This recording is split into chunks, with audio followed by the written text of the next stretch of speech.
এখানে আমরা কোষের তড়িৎচালক বল বা ইএমএফ নির্ণয়ের একটি পদ্ধতি আলোচনা করব। যে পদ্ধতিটা আমরা আজকে আলোচনা করব সেই পদ্ধতিটাকে বলা হয় পগেনডর্ফ পদ্ধতি। ঠিক আছে, পগেনডর্ফ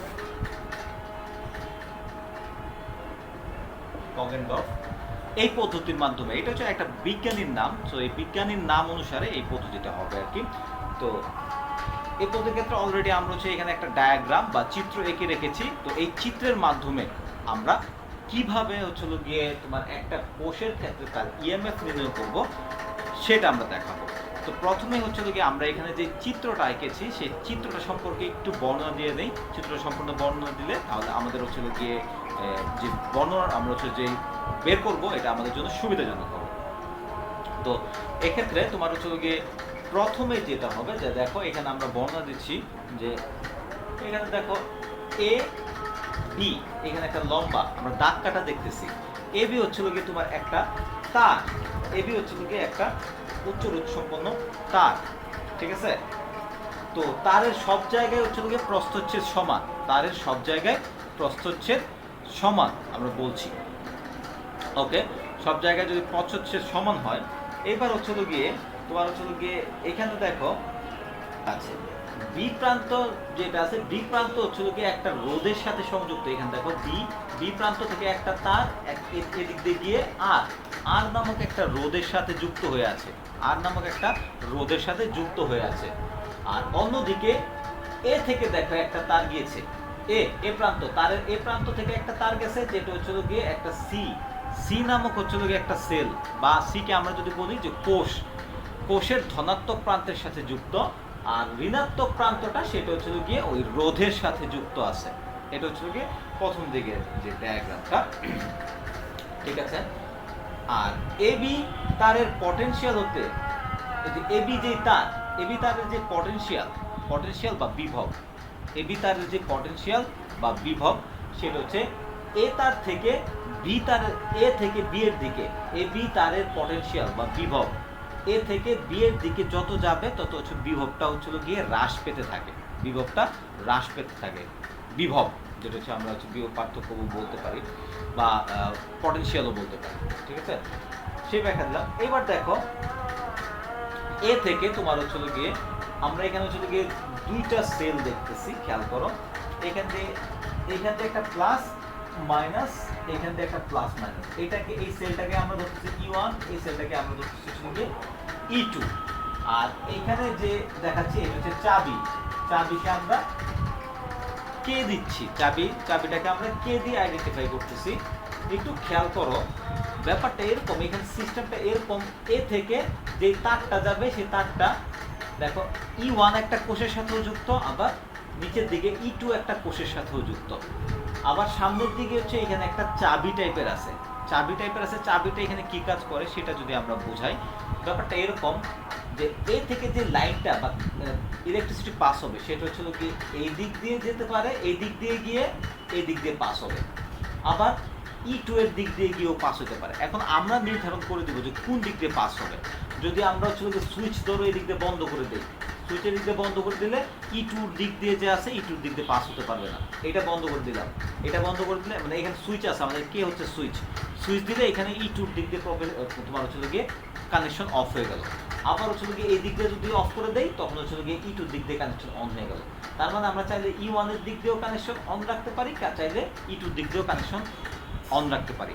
সেক্ষেত্রে অন রাখতে গেলে আমাদের কি করতে হবে, আমরা যদি E1 এর দিক দিয়ে রাখি তাহলে হচ্ছে গিয়ে E1 এর দিক দিয়ে রাখলে E2টা বন্ধ রাখতে হবে, আর E2 এর দিক দিয়ে রাখলে E1টা বন্ধ রাখতে হবে। এরকম হচ্ছে গিয়ে একটা সিস্টেম। আর ফাইনালি ওই যে এখানে আমরা চাবি ধরলাম, চাবির সাইড থেকে যে একটা তার যাবে, সেটা হচ্ছে গিয়ে একটা জি লেখছি। জি মানে হচ্ছে গ্যালভানোমিটার, সেই গ্যালভানোমিটারের দিক দিয়ে গিয়ে এই তারটা হচ্ছে গিয়ে এখান থেকে হচ্ছে একটা তারের মতো বা জকির মতো যাবে। জকি মানে কি, জকিটা হচ্ছে একটা হুক টাইপের, আংটা টাইপের। যেটা হচ্ছে গিয়ে আমরা চাইলে তারের যে কোনো জায়গায়, যে এবি তারের যে কোনো জায়গায় আমরা এটাকে লাগিয়ে দিতে পারি, এবি তারের যে কোনো জায়গায় আমরা এটাকে লাগিয়ে দিতে পারি। এটা হচ্ছে গিয়ে গ্যালভানোমিটারের পর থেকে যে তারটা গেছে সেটা হচ্ছে গিয়ে জাস্ট লাইক এ জকি, মানে হচ্ছে এটাকে আমরা তারের উপর দিয়ে মুভ করতে পারবো, এই এবি তারের উপর দিয়ে, এবং যে কোনো জায়গায় এটাকে হচ্ছে আংটার মতো এটাকে আটকে দিতে পারবো। কিসে আটকে দিতে পারবো? ওই এবি তারের মধ্যে। এই জন্য এটাকে বলা হয়েছে জকি।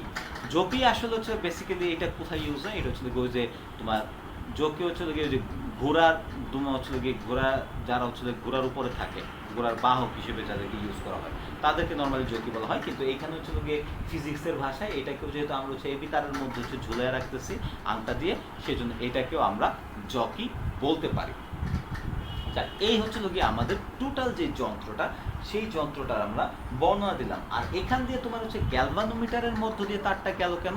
গ্যালভানোমিটারের মধ্য দিয়ে তারটা যাওয়ার কারণ হচ্ছে গিয়ে যে এখানে লাইনটা দিয়ে তড়িৎ যাচ্ছে কি না সেই বিক্ষেপ দেখা মানে হচ্ছে গিয়ে সেক্ষেত্রে হচ্ছে গিয়ে এখানে বুঝতে পারা যে কোন কানেকশনটা ঠিক আছে কিনা, এটার জন্য এখানে গ্যালভানোমিটার ইউজ করা হয়।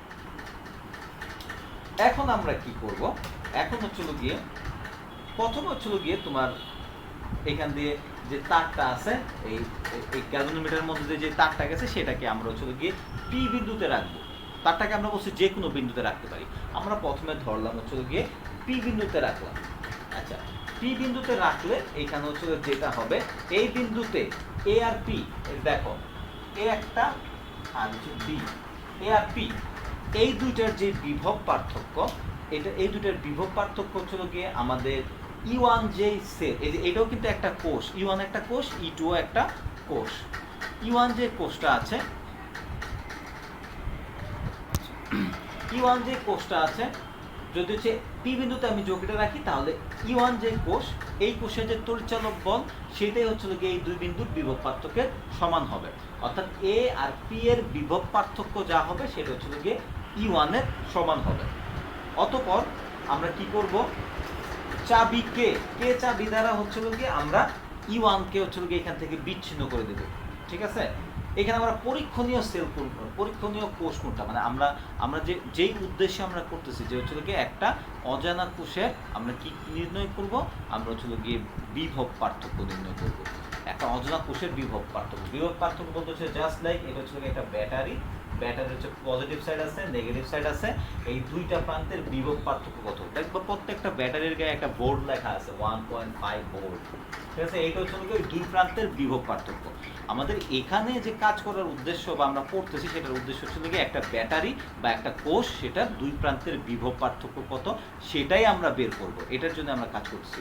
সেক্ষেত্রে এখানে হচ্ছে পরীক্ষণীয় সেল হচ্ছে গিয়ে যে আমাদের E1, পরীক্ষণীয় সেল হচ্ছে আমাদের E1, যে E1 এর আমরা হচ্ছে গিয়ে দুই পাশের পার্থক্য কত, বিভব পার্থক্য কত বা বিভব কত বা পটেনশিয়াল কত সেটা আমরা এখানে মেজার করব। তাহলে পরীক্ষণীয় সেল হচ্ছে E1। আচ্ছা, এবার হচ্ছে গিয়ে আমরা তো বললামই পি বিন্দুতে রাখলে এ আর পি এর যে বিভব পার্থক্য সেটা হচ্ছে গিয়ে E1 এর বিভব পার্থক্য বা তড়িৎচালক বলের সমান হবে। এইবার আমরা কি করব? এখানে চাবির মাধ্যমে E1 দিয়ে যে কানেকশনটা গেছে এই কানেকশনটাকে আমরা বিচ্ছিন্ন করে দিব। E1 দিয়ে যে কানেকশনটা গেছে সেটা বিচ্ছিন্ন করে দিব। এবার এটার সাথে আমরা হচ্ছে গিয়ে কানেক্ট করব কোনটাকে? E2 কে কানেক্ট করব। তার মানে হচ্ছে গিয়ে এবার এই লাইনটাকে আমরা কানেক্ট করে দেব। 2 নাম্বার যে লাইনটা আছে এইখানে আবার E2 যে কোষটা আছে, E2 কোষটা আবার আননোন কোষ না। এখানে E2 কোষ যেটা সেটা আবার আননোন কোষ না। এই কোষটা হচ্ছে গিয়ে একটা জানা কোষ বা প্রমাণ কোষ, যেটার বিভব পার্থক্য আমরা জানি। ওকে, যদি হচ্ছে গিয়ে এরপরে যদি হচ্ছে আমরা K2 চাবি দ্বারা E1 সেলের সংযোগ বন্ধ করে দেয় এবং ওই স্থলে প্রমাণ E2 কোষ যোগ করি, তাহলে পূর্ববৎ জকি যেটা আছে, পূর্ববৎ জকিকে হচ্ছে গিয়ে আমরা মানে কি করব? ব্যাপারটা হচ্ছে এরকম, এই জকিটাকে হচ্ছে আমরা গড়ায় নিয়ে আরেকটা বিন্দু আছে যে বিন্দু হচ্ছে কিউ, আমরা কিউ বিন্দুতে রাখবো। এটাকে হচ্ছে কিউ বিন্দুতে রাখবো। কিউ বিন্দুতে রাখলে তোমার হচ্ছে আমরা এখানে গড়াবো কেন? দেখো, যখন হচ্ছে পি বিন্দুতে রাখছিলাম, E1 যখন কানেক্টেড ছিল তখন আমরা হচ্ছে গিয়ে পি বিন্দুতে রাখছি। পি বিন্দুতে রাখলে আসলে ব্যাপারটা কি হয়? পি বিন্দুতে রাখলে গ্যালভানোমিটারে কোনো বিক্ষেপ দেয় না। E1 এর ক্ষেত্রে, E1 সেলের ক্ষেত্রে যদি আমরা পিতে রাখি জকিটা রাখলে গ্যালভানোমিটারের কাঁটাটা স্থির থাকে, কোনো নড়াচড়া করে না। তো আমাদের টার্গেট হচ্ছে গিয়ে এরকম একটা জায়গা বাঁচবো যেখানে গ্যালভানোমিটারের কাঁটা নড়াচড়া করবে না। তো আমরা যখন E1 এর ক্ষেত্রে টেস্ট করছিলাম তখন জকিটাকে রাখছিলাম পি বিন্দুতে এবং তখন গ্যালভানোমিটারের কাঁটা নড়াচড়া করে নাই, সেক্ষেত্রে ওইটা ছিল এ আর পি এর মধ্যবর্তী বিভব পার্থক্য, যেটা হচ্ছে E1 এর বিভব পার্থক্যের সমান। এইবার আমরা যখন এখানে E2 কানেক্ট করলাম, E2 দিয়ে লাইনটা কানেক্ট করলাম, তখন কিন্তু এখানে বিক্ষেপ হচ্ছিল, কারণ যে পিতে আছে, পিতে থাকলে তো আর হচ্ছে E2-র জন্য সেম হবে না, E2-র জন্য আবার ডিফারেন্ট হবে। তখন E2-র জন্য আবার এই জগিটাকে আমরা হচ্ছে তার উপর দিয়ে মুভমেন্ট করাতে লাগলাম, মুভমেন্ট করাতে করাতে একটা বিন্দু পাইলাম কিউ বিন্দুতে যখন হচ্ছিল কি আমাদের গেল, তখন আবার গ্যালভানোমিটারে কোনো বিক্ষেপ দিচ্ছে না। তাহলে আমরা বলতে পারি এ আর কিউ এই দুইটা বিন্দুর যে বিভব পার্থক্য, এই দুইটা বিন্দুর যে বিভব পার্থক্য, সেই বিভব পার্থক্যটা তোমার কি হবে, তোমার হচ্ছে গিয়ে এটা হচ্ছে E2 বিভব পার্থক্যের সমান হবে, E2 বিভব পার্থক্যের সমান হবে। তাহলে হচ্ছে গিয়ে আমরা এটা দেখলাম। তাহলে আমরা আরেকবার বলি, এ আর পি এর যে বিভব পার্থক্য সেটা E1 এর বিভব পার্থক্যের সমান, আর এ আর কিউ এই দুটার যে বিভব পার্থক্য সেটা E2 বিভব পার্থক্যের সমান। আবার এখানে E1টা হচ্ছে অজানা আর E2টা হচ্ছে গিয়ে জানা, E2টা হচ্ছে জানা। তাহলে এখন আমাদের মোটামুটি যেই মানে আমরা যতটুকু বোঝার বা পড়ার আমরা পড়ে ফেললাম, এখন হচ্ছে আমরা ইকুয়েশনে আসবো, কিভাবে হচ্ছে গিয়ে আমরা এটাকে লিখব। ওকে, এইবার হচ্ছে গিয়ে E1 সেলে তড়িৎ চালক বল ডিভাইডেড বাই E2 সেলে তড়িৎ চালক বল সমান E1 এর ক্ষেত্রে তড়িৎ চালক বল হচ্ছে গিয়ে তোমার এ আর পি, এপির যে ডিসটেন্স এইটা, আর E2 সেলের যে তড়িৎ চালক বল সেটা হচ্ছে গিয়ে এ আর কিউ, এই দুইটার ডিসটেন্স। এখন তারের যে ডিসটেন্সটা কিন্তু আমরা সহজেই মেজার করতে পারবো। এই যে এ থেকে পি পর্যন্ত দূরত্ব, সেটা আমরা কিন্তু স্কেল দিয়ে মেজার করতে পারবো, একটা স্কেল দিয়ে সহজেই আমরা মেজার করতে পারবো, বা এখানে মেজারিং স্কেল আছে, স্কেলের উপর এই তারটা থাকে। এখানে যে হিসেবে আমরা মানে এটা হচ্ছে পটেনশিওমেট্রিক একটা পদ্ধতি। সো মানে এই যে এবি যে তারটা আমরা বলতেছি, এবি তারটা হচ্ছে একটা স্কেলের মধ্যেই থাকে। সো স্কেল থেকে আমরা সহজেই মেজার করতে পারি এ থেকে পি পর্যন্ত দূরত্ব কত, সেই দূরত্বটা এখানে হবে। আর E2 সেলের তড়িৎ চালক বল এটা হচ্ছে গিয়ে তোমার এ কিউ এর দূরত্ব, মানে হচ্ছে গিয়ে সোজা কথা হচ্ছে E1 বাই E2, এই দুটার যে রেশিও, সেই রেশিওকে আমরা বলতে পারি এপি বাই এ কিউ এর রেশিও। এখন হচ্ছে গিয়ে এখানে আননোন কোনটা, আননোন হচ্ছে গিয়ে E1 যেটা হচ্ছে আমরা বের করব, আর এখানে আমরা এপি এটার জানি দূরত্ব, এ কিউ এটার দূরত্ব জানি, আর E2 হচ্ছে আমরা বলতেছি প্রমাণ কোষ, E2 কে আমরা বলতেছি প্রমাণ কোষ, প্রমাণ কোষের তড়িৎ চালক বল আমরা জানি। তাহলে আমরা এখান থেকে বলবো এই যে এটার মান বসাই দেয়, এটার মান বসাই দেয়, আর যদি হচ্ছে আমরা E2-র মান বসাই দেই, তাহলে আমরা এখান থেকে E1 যেটা হচ্ছে আমরা অজানা কোষ বলতেছি, অজানা কোষের আমরা তড়িৎ চালক বল নির্ণয় করতে পারি। তো এটা ছিল হচ্ছে গিয়ে আমাদের তোমার হচ্ছে গিয়ে প্রথম যে প্রশ্নটা। ঠিক আছে, এবার যদি কারো কোনো প্রশ্ন থাকে প্রশ্ন করতে পারো। এবার আমরা যে প্রশ্নটা আলোচনা করতেছি সেটা হচ্ছে কোষের তড়িৎ চালক বল ও কোষে সংঘটিত বিক্রিয়া সাম্য ধ্রুবকের মধ্যে সম্পর্ক নির্ণয় করা। তো এখানে হচ্ছে তাহলে কোষের তড়িৎ চালক বল সেটা হচ্ছে গিয়ে কি, এটা তো আমরা জানি। তার হচ্ছে গিয়ে সাম্য ধ্রুবক সেটা নিশ্চয়ই মনে আছে, হচ্ছে গিয়ে আমাদের ভরক্রিয়ার যে সূত্র আছে, ভরক্রিয়ার সূত্রের ক্ষেত্রে আমরা হচ্ছে গিয়ে কেপি কেসি এগুলা বের করছিলাম। একটা হচ্ছে তোমার হচ্ছে গিয়ে মোলার ঘনমাত্রার সাম্য ধ্রুবক, আর হচ্ছে আংশিক চাপের সাম্য ধ্রুবক। তো ওই যে সাম্য ধ্রুবক ওই কে এর সাথে আমরা সম্পর্ক বের করবো হচ্ছে গিয়ে ইয়ের, এটাই হচ্ছে গিয়ে তোমার কোষের তড়িৎ চালক বল ও কোষে সংঘটিত বিক্রিয়া। তো এইখানে হচ্ছে গিয়ে যে পয়েন্ট যেটা আছে উল্লেখ, যে এখানে বিক্রিয়া কোনটা হবে, বিক্রিয়া হচ্ছে ওই যে কোষের মধ্যে যে বিক্রিয়া ঘটে, সেই বিক্রিয়ার ক্ষেত্রে সেই বিক্রিয়ার সাম্য ধ্রুবকটার সাথে আমরা কোষের যে তড়িৎ চালক বল আছে সেই তড়িৎ চালক বলের সম্পর্কটা আমরা বের করব। ওকে, তাহলে হচ্ছে এটার জন্য আমরা হচ্ছে একটা সমীকরণ ধরি ফার্স্টে, যে কোষে কি বিক্রিয়াটা হচ্ছে। বিক্রিয়া ধরি একটা, ধরো এম, ছোট এম মোল এম, এন মোল এন, বিক্রিয়া চলছে, এটা বিক্রিয়া করে বিক্রিয়া এখানে হচ্ছে এ মোল এ প্লাস বি মোল বি প্লাস 2 এটাকে আমরা হচ্ছে গিয়ে 1 নম্বর সমীকরণ ধরি। এই যে সমীকরণ আছে এই সমীকরণের ক্ষেত্রে বিক্রিয়ক কারা, বিক্রিয়ক হচ্ছিল গিয়ে এম এবং এন, আর এখানে ছিল গিয়ে উৎপাদ হচ্ছিল গিয়ে এ এবং বি। এম এর ছোট হাতের এম যেটা হচ্ছে স্মল এম, আর এটা হচ্ছে মূল সংখ্যা। এন এর ক্ষেত্রে হচ্ছিল গিয়ে ছোট এন মূল সংখ্যা, এ এর ক্ষেত্রে ছোট স্মল এ যেটা আছে এটা হচ্ছে মূল সংখ্যা, বি এর ক্ষেত্রে ছোট বি যেটা আছে সেটা হচ্ছে মূল সংখ্যা। এখন এখানে যেটা আছে আমরা কিন্তু হচ্ছিল কি গত ক্লাসে একটা জিনিস দেখেছিলাম, গত ক্লাসে আমরা এখানে দেখছিলাম ডেল জি সমান হচ্ছিল কি মাইনাস এন এফ ই। এইটার সম্পর্ক কার ছিল, এটা হচ্ছিল মুক্ত শক্তির সাথে তোমার হচ্ছিল গিয়ে তড়িৎচালক বলের সম্পর্ক। তার মানে তড়িৎচালক বলের সাথে মুক্ত শক্তির সম্পর্ক আগেই আমরা কিন্তু বের করে ফেলছি, এই প্রশ্নটা আমরা আগের ক্লাসে পড়িয়েছিলাম। ওকে, এছাড়াও আরেকটা সম্পর্ক আছে, সেই আরেকটা সম্পর্ক হচ্ছে গিয়ে মুক্ত শক্তির পরিবর্তন। মুক্ত শক্তির যে পরিবর্তন আছে সেটা আবার হচ্ছে গিয়ে তাপগতীয়ভাবে বা থার্মোডাইনামিক্যালি সেটা হচ্ছে গিয়ে সাম্য ধ্রুবকের সাথে সম্পৃক্ত। মুক্ত শক্তির যে পরিবর্তন আছে ডেল জি যেটা আছে এটা আবার হচ্ছে গিয়ে তোমার হচ্ছে গিয়ে তাপগতীয় যে হচ্ছে গিয়ে তাপগতীয়ভাবে বিক্রিয়ার সাম্য ধ্রুবক যেটা আছে সেটার সাথে হচ্ছে গিয়ে তোমার সম্পর্কিত, সেটা যদি সাথে সম্পর্কিত। তার মানে হচ্ছে গিয়ে এইটা সম্পর্কিত কার সাথে, এইটার সাথে, বুঝছো, কে এর সাথে, আবার এটা সম্পর্কিত এর সাথে। তাহলে যে এটা যদি এইটার সাথে সম্পর্কিত হয়, এইটার সাথে সম্পর্কিত হয়, তাহলে এখান থেকে আমরা এই দুটার মাঝেও একটা সম্পর্ক বের করতে পারি। তো সেটা হচ্ছে গিয়ে এইটাই হচ্ছে যে থিওরি, সেই থিওরিকে আমরা অ্যাপ্লাই করবো এখানে। আমরা বলতেছি মানে মুক্ত শক্তির সাথে হচ্ছে গিয়ে সামুদ্রবকের সম্পর্ক আছে, আবার মুক্ত শক্তির সাথে আবার হচ্ছে গিয়ে তোমার বিক্রিয়া যে হচ্ছে গিয়ে তোমার কোষের তড়িৎচালক বল সেটা সম্পর্ক আছে। সো এখান থেকে আমরা হচ্ছে গিয়ে বের করতে পারবো যে হচ্ছে কে এর সাথে তাহলে ই এর সম্পর্কটা কি। চলো তাহলে আমরা বের করি।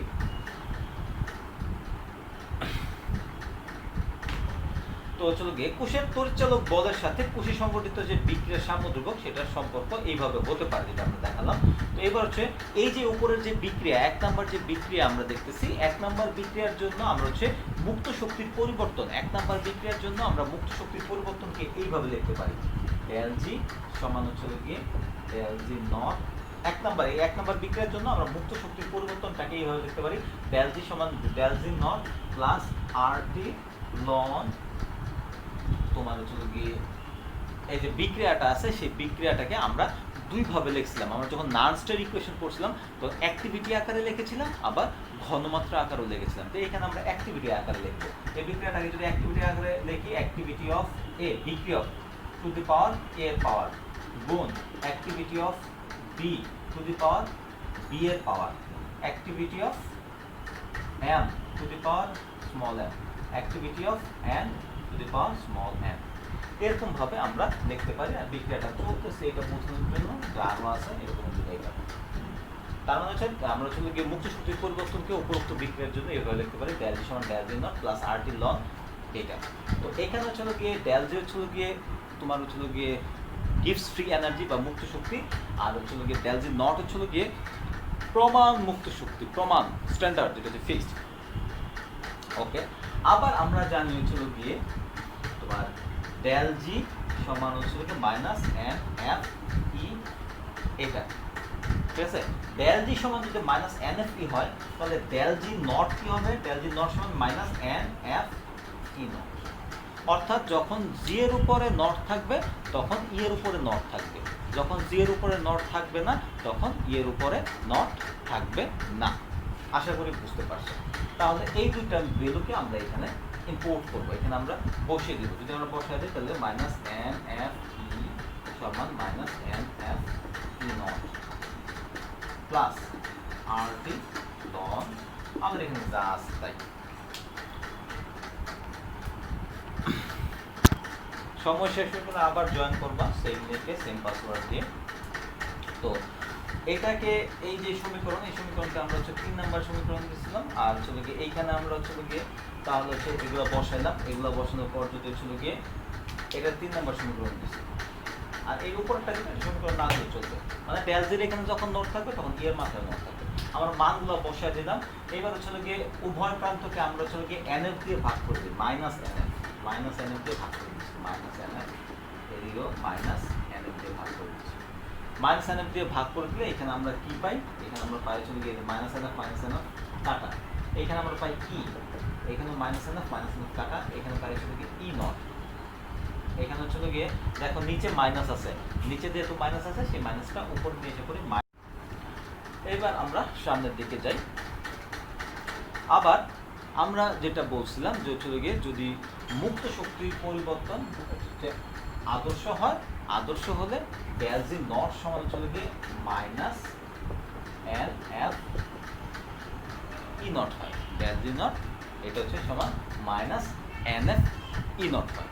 আচ্ছা, এটাকে আমরা 4 নম্বর সমীকরণ দিচ্ছি, যাই হোক। তো এটা যদি হয় সেক্ষেত্রে এখান থেকে যদি আমরা ই নটের মান বের করি, ই নটের মান বের করলে ই নট সমান আমরা লিখতে পারি minus del G naught by তোমার হচ্ছে গিয়ে n F, minus del G naught by N F লিখতে পারি, ঠিক আছে।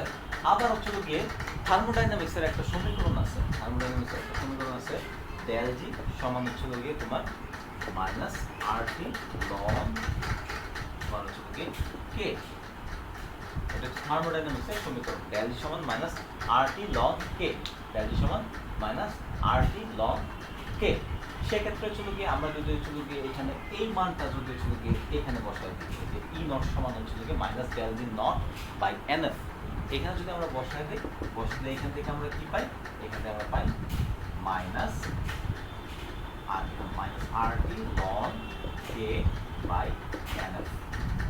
তো সেক্ষেত্রে এখানে হচ্ছে গিয়ে আর কাটাকাটি চলে যায়, আর যদি কাটাকাটি চলে যায় তাহলে এইখান থেকে আমরা ফাইনালি কি পাচ্ছি, এখান থেকে আমরা পাচ্ছি যে ই নট সমান হচ্ছে গিয়ে R T ln K by N F. এই যে এই সমীকরণটাই হচ্ছে গিয়ে আমাদের তড়িৎচালক বল এবং হচ্ছে গিয়ে সাম্য ধ্রুবক কে এই দুইটার মধ্যে সম্পর্ক। এখান থেকে হচ্ছে গিয়ে ই নট হচ্ছে তড়িৎচালক বল, আর হচ্ছে এখান থেকে লন কে যেটা আছে, লন কেটাই হচ্ছে গিয়ে আমাদের হচ্ছে গিয়ে সাম্য ধ্রুবক। তাহলে এই সম্পর্কটা হচ্ছে তড়িৎচালক বলের সাথে সাম্য ধ্রুবক কে এর সম্পর্ক ধারণকারী সমীকরণ, ঠিক আছে। এটা ছিল আমাদের প্রশ্ন, হচ্ছে কোষের তড়িৎচালক বল ও কোষে সংঘটিত বিক্রিয়ার সাম্য ধ্রুবকের মধ্যে সম্পর্ক নির্ণয় করো, ঠিক আছে। তো এটা নিয়ে এবার কোনো যদি সমস্যা থাকে প্রশ্ন করতে পারো। তো একটা ছোট্ট সংজ্ঞা, এবার হচ্ছে ছোট্ট একটা সংজ্ঞা দেখবো যে আন্তঃদানা ক্ষয় যন্ত্রাংশ বা হচ্ছে কোনো ধাতব খণ্ড যেটাই হোক, ওটা হচ্ছে সরু স্থান থেকেও মানে সরু কোনো স্থান হচ্ছে যন্ত্রাংশের বা হচ্ছে গিয়ে কোনো তোমার হচ্ছে ধাতব দণ্ড যেটাই বলো, ওটার সরু কোনো স্থানের যদি হচ্ছে গিয়ে কোনো ধাতুস্থিত কোনো দানা যদি হচ্ছে গিয়ে তোমার হচ্ছে গিয়ে আলাদা হয়ে যায় অথবা ধাতব দানাসমূহ যদি হচ্ছে ভেজাল যুক্ত হয়।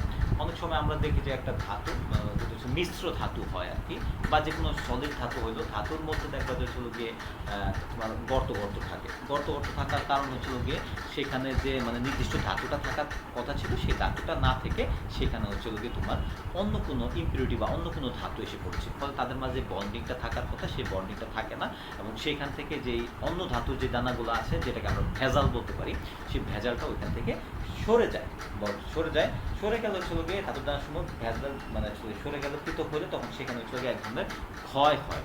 এই ক্ষয়টাকে বলা হয় হচ্ছে গিয়ে আন্তঃদানা ক্ষয়। হচ্ছে গিয়ে এই আন্তঃদানা ক্ষয়টা নর্মালি হচ্ছে গিয়ে তোমার স্টেনলেস স্টিল বা হচ্ছে গিয়ে তোমার ক্রোমিয়াম, স্টেনলেস স্টিলের মধ্যে যদি ক্রোমিয়াম ক্লোরাইড বা এই টাইপের কিছু থাকে সেক্ষেত্রে এই ধরনের আন্তঃদানা ক্ষয় হতে পারে। ব্যাপারটা হচ্ছে গিয়ে অনেকটা এরকম যে সরু স্থান এইখানের মধ্যে হচ্ছে গিয়ে এই সারফেসের মধ্যে তোমার হচ্ছে গিয়ে ক্ষয় হয়ে গেল, ক্ষয় হলে তখন এখানে আস্তে আস্তে ক্ষয়টা হচ্ছে গিয়ে নিচের দিকে থাকে, এইখান থেকে আস্তে আস্তে ভিতর দিকে ঢুকে, এটাই আর কি উপরের সারফেস থেকে যদি কোনো কিছু সরে যায়, দানা আকারে সরে যায় ইম্পিউরিটিস, এটাকে আন্তঃদানা ক্ষয় বলা হয়। প্রশ্নটা এখানে আছে, সেটা হচ্ছে আমরা দিয়ে দিলে পড়লে বুঝতে পারবো। এটা হচ্ছে আন্তঃদানা ক্ষয়, এটা হচ্ছে একটা ক্ষয়ের যে বিভিন্ন প্রকারভেদ, সেই প্রকারভেদের মধ্যে একটা। আর আরেকটা প্রশ্ন আছে, সেটা হচ্ছে গিয়ে আলাদাভাবে আমরা পড়বো, সেটা হচ্ছে গিয়ে লবণ সেতু। যদিও লবণ সেতু সম্বন্ধে অলরেডি আমরা অনেক কিছু পড়েছি, এটা হচ্ছে গিয়ে শুধু লবণ সেতু জিনিসটা কি, আমরা কোষ যখন পড়ছি কোষের সময় আমরা লবণ সেতু মাস্ট পড়েছি, কিন্তু এবার আলাদাভাবে পড়বো লবণ সেতু।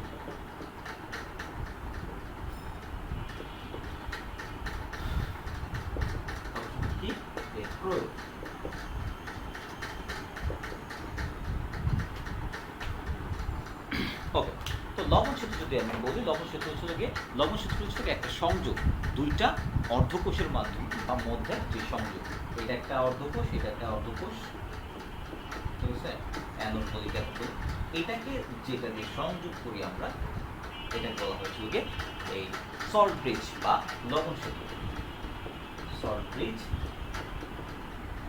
বা লবণ সেতু।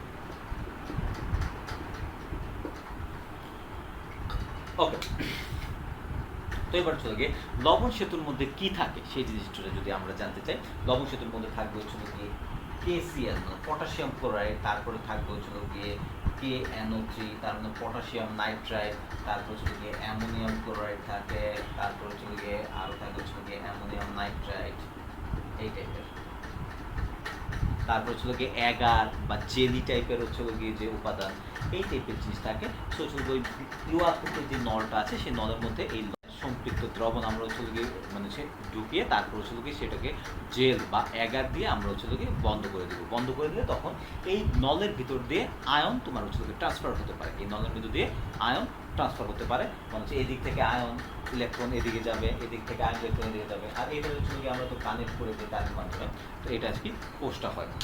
তো এখানে হচ্ছে তার মানে আমরা বললাম যে হচ্ছে গিয়ে লবণ সেতুর যে হচ্ছে গিয়ে টিউবটার ভিতরে কী কী উপাদান থাকে, potassium chloride, potassium nitrate, ammonium chloride, ammonium nitrate এই ধরনের উপাদানগুলো থাকে, আরও থাকে অ্যাগার বা জেলি টাইপের। এটা থাকলে হচ্ছে মুখটা হচ্ছে বন্ধ থাকে, এখান থেকে হচ্ছে যে উপাদানগুলো আছে সেটা পড়ে যেতে পারে না।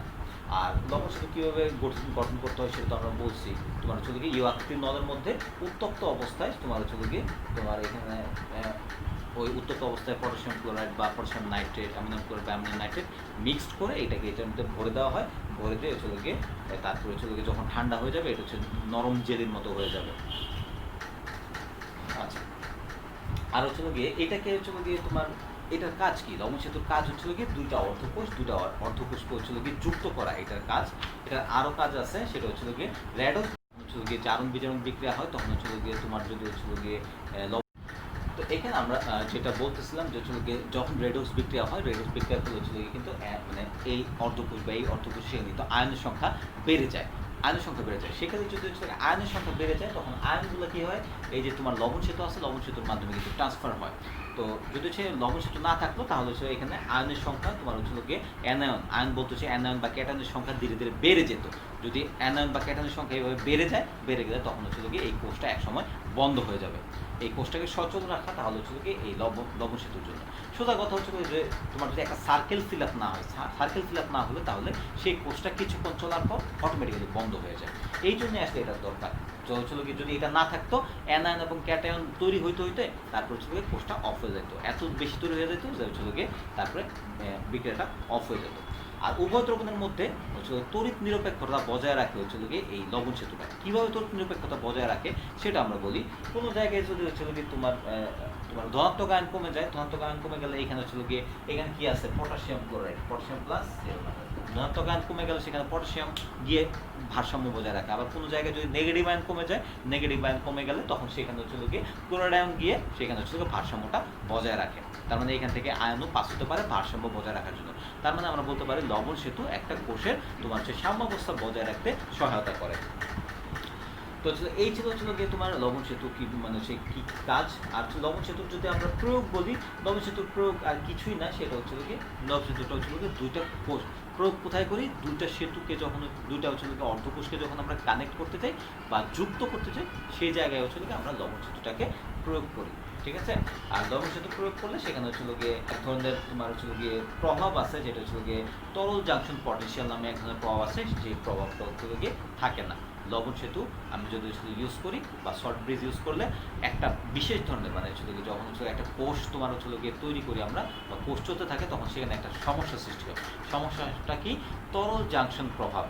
তরল জাংশন প্রভাব সেটাকে আমরা এই ক্লাসে ডিটেলস পড়তে পারবো না, কিন্তু আমরা এতটুকু জেনে রাখি যে লবণ সেতু কি করে, এই তরল জাংশন প্রভাব যেটা আছে, তরল জাংশন প্রভাব সেটাকে দূর করে দেয়। দূর করে দিলে কোষটা সুন্দর করে রান করতে পারে। তো এটা ছিল হচ্ছে গিয়ে লবণ সেতুর যে প্রয়োগ সেটা। তাহলে আমরা দেখলাম যে লবণ সেতু কাকে বলে, তারপর লবণ সেতু কীভাবে তৈরি হয়, লবণ সেতু কি কোথায় কোথায় হচ্ছে লবণ সেতুর যে বৈশিষ্ট্যগুলো সেটা দেখলাম, আর লবণ সেতু কোথায় প্রয়োগ করা হয় সেটা আমরা এখানে দেখলাম। এই ছিল আমাদের লবণ সেতু নিয়ে প্রশ্ন। তো এটা নিয়ে যদি কোনো এবার তোমাদের জিজ্ঞাসা থাকে